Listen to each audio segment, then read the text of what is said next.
the answer to this video is gonna hurt, isn't it?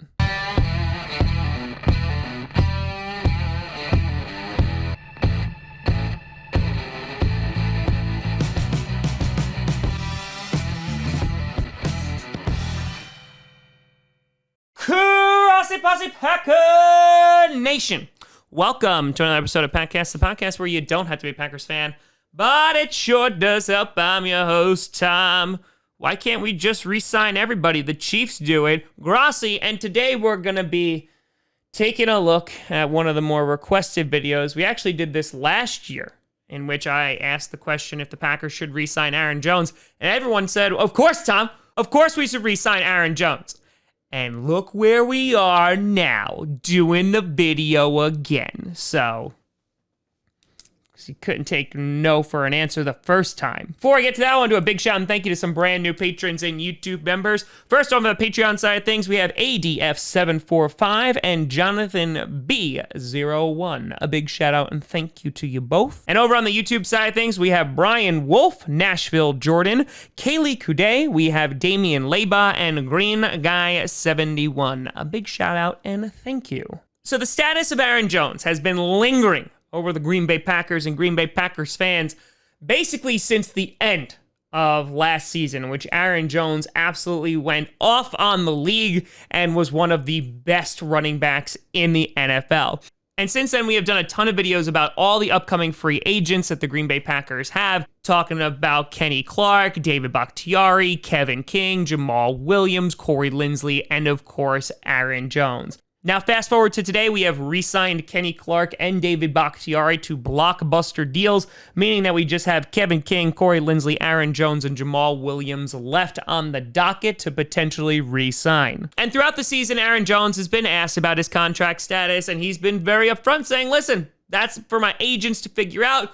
This past summer, you had the Green Bay Packers saying that it was a priority to get Aaron Jones re-signed, and since then, we haven't seen diddly squat. This past Sunday, news broke that Aaron Jones sought to get a brand new agent, which he has secured, as both sides were unable to reach a deal, and so we're bringing in another guy to try and get it done. So now negotiations seem to be starting over, and it's kind of tough to see if this is a good thing or a bad thing. My gut is kind of telling me this is not really a great sign, considering that what's most likely going to be the problem is that the Green Bay Packers don't want to pay Aaron Jones ridiculous amounts of money. And Aaron Jones, being a very talented football player, wants a ridiculously high amount of money. So you see the problem here.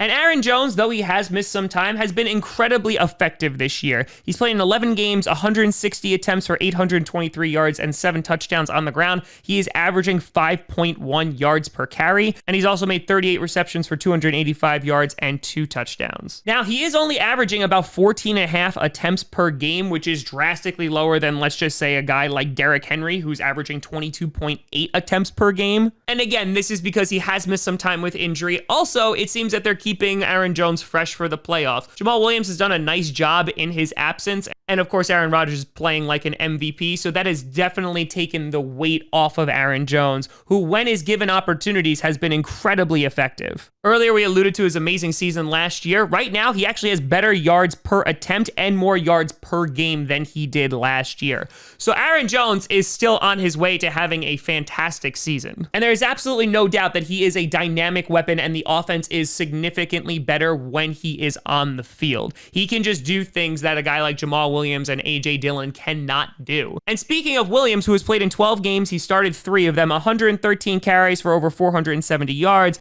2 touchdowns, is averaging about 4.2 yards per game, and has also caught 29 balls for over 200 yards and a single touchdown.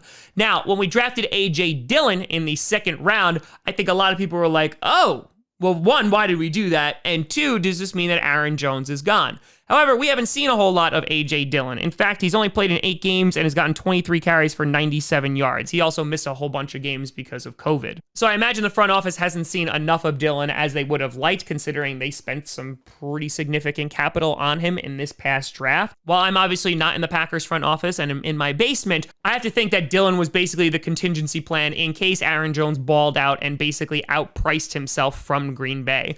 The problem is we haven't seen a whole lot of the kid, but I imagine if they were willing to spend a second-round pick, they're also willing to roll the dice with him next year. So that brings us to the question, are the Green Bay Packers actually going to re-sign him? Well, I think you have to look at the other free agents. You look at Kevin King, who has also suffered with injuries this year, as he has for the majority of his career. Corey Linsley, who is currently on IR, who has been having an amazing year, and I would absolutely love to re-sign. The offensive line has been doing really, really well because Elton Jenkins is literally the most versatile offensive lineman, I don't know, ever. So it is potential that both of those guys walk, and it's just Jamal Williams and, of course, Aaron Jones.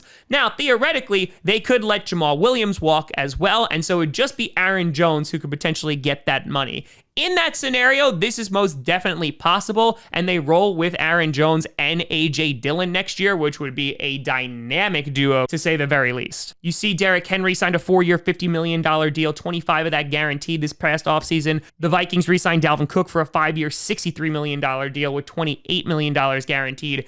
And honestly, there's no way that Aaron Jones is going to get that kind of money out of Green Bay.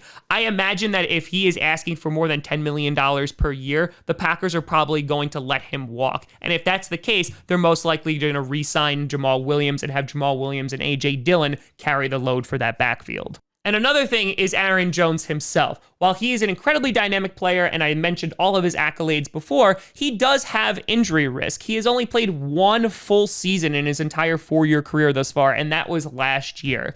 Now, again, every single time he's on the field, he makes that offense better. However, are the Packers going to throw premium money at him while he might not play a full season? That is also a major, major risk. Throw that in with the cap shrinking next year, it kind of looks like Aaron Jones is not going to be re-signed in Green Bay unless they don't re-sign any other free agents and Aaron Jones is willing to take around $10 to $11 million per year in a deal, which, to be fair, he could probably get more on the open market. The only other thing that could potentially work in our favor is talking about this cap shrinkage, that other teams are going to be affected by that as well. However, some of the more running back needy teams will have plenty of cap space still next year, so they would be able to snatch him up. So while I'm not ready to write off anything and anything could happen between now and the offseason, it doesn't really look too good for Aaron Jones, unfortunately. So for right this second, let's just enjoy it while it lasts. But let me know what you think down in the comments below. Do you think we should keep him? Do you think the Packers will re-sign him? Let me know what you think. You guys find me at TomGrossiComedy.com or at Tom Grossi Comedy, all social media, see down below. Check out podcasts on SoundCloud, iTunes, Google Play Music, Spotify, and of course YouTube. And a big shout and thank you to all the patrons over at patreon.com/TomGrossiComedy and the YouTube members. No Q&A this evening. However, we will be streaming Saturday Night Football between the Carolina Panthers and the Green Bay Packers. And we will be streaming on Sunday for the Saints and Chiefs. But have a fantastic weekend. I will see you tomorrow. Thank you so much for watching. I'm Tom Grossi. And as always, go Pack Go.